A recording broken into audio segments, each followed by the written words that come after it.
lot of people keep claiming that Tulsa King is such a great show, but today I'm here with a raw, refreshing opinion to tell you why it's actually not as good as you think.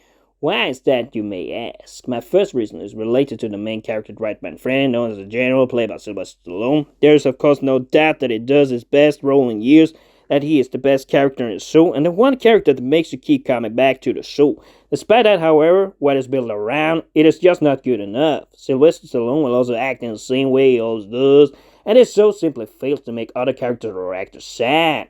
The second reason is very much related to the first reason, but if we talk about the progression from the first to the second season, the second one is actually worse, even though people keep talking about the show is great and everything. The number one issue with the progression is that you do not have good enough bad guys. The bad guys in this season are played by Frank Grillo and Neil McDonough, respectively, and neither of them are especially good as characters in their roles as Pepe Lacqua and Carl Treasure. Frank Grillo is a B-list actor at best and has not done a good role since Boss Level from 2020, where he in his later years have been known for playing alongside Bruce Willis and C-action movies like They Do That. Why then even was cast for the role as the angry man from Kansas City and wanted to get a piece of the action in Tulsa is a very strange move. You also see that in all his scenes during the season that he does not deserve the role. As the case is with Neil McDonough, it's one where he tries to be a gangster but clearly is in over his head, as Dwight quite clearly states as he plays this character that is not really a gangster but tries to be a tough guy. But even though he tries to act tough and everything, telling Armand that he owns him and shows up trying to be intimidating at a ranch, he never feels like a real powerful bad guy, which is of course is shown when Ming takes over the control of his business without any fuss.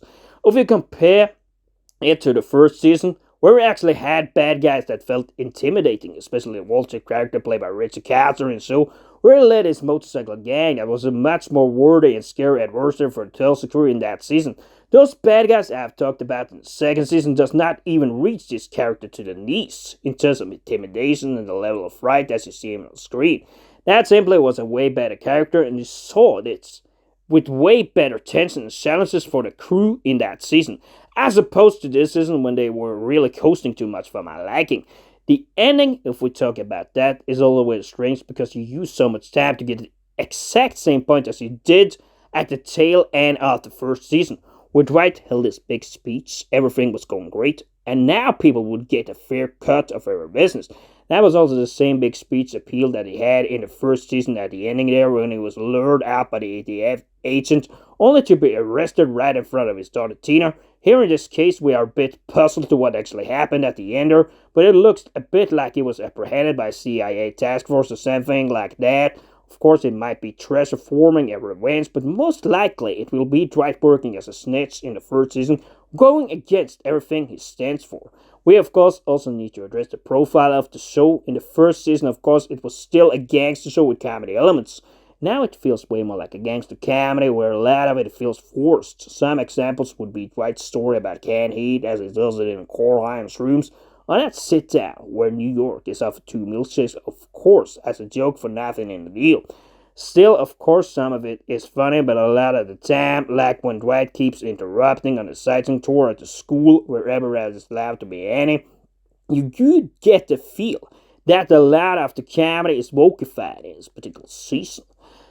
Another issue I will talk about is that most of the actual important stuff happens in the last 3 episodes. Well, it does not actually happen anything in the rest of the season. Like I said, also these episodes and build-up does not actually lead to anything, when Dwight just ends up in the exact same position as he did in the end of the first season. I will also call this the diplomatic season, although you have this last showdown where you see a lot of violence, the episode when the wind farmer are being hit, or Tyson's own personal issues where his dad is hit, and when he is involved in a shootout, the show does tend to rely more on diplomatic solution. The first one was a more tooth for tooth, eye for an eye kind of thing, and it was a lot more killing and violence, more in the old mafia style. In this season, however, a lot of it is sold on diplomacy, but Lacqua gets his 50%, of course, by earning it by killing Chicky. Chicky is not sanctioned for a hit as it could have been. They also make it less dramatic than it could have been. For instance, Tyson's father could have died, and I think that actually would have made the ending of the season better because it would have showed Tyson in an even more unstable, enraged fashion. My last issue is about the characters. that could have been more involved, like Chicky was a loose cat on the deck, Ming that is actually more of an insane mafia guy, and would have been a way better mafia guy than Carl Trezor that actually should never have existed in the show. Both these guys are way more natural bad guys than Trezor and Baba Akbar, but Chicky's screen time is very limited this time around, as opposed to the first season. That last showdown is also not that tense as opposed to the one between Dwight's crew and the motorcycle gang. Of course, it comes down to Ormond suddenly seeing his man and handing the money back to Dwight, and it tells him about what Ming intends to do. But that particular direction in the show also makes that showdown way less intense and uneven than it could have been, because Ming's guys are gone in a flash, leaving us with a very disappointing showdown.